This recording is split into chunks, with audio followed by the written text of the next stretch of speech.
Kejadian langka terjadi di Perumnas Patrang, Jember, Jawa Timur, Rabu, tanggal 15 Desember tahun 2021.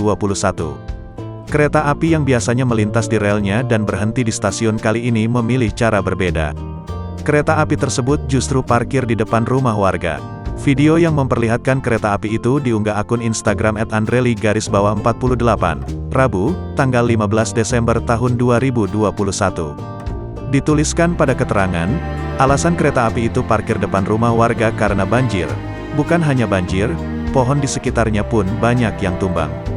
Terlihat pula dalam video, hujan masih mengguyur wilayah itu hingga tergenang banjir. Para warga terlihat berdiri di sekitar kereta api. Warga tersebut syok ketika tahu di depan rumahnya terparkir sebuah kereta api.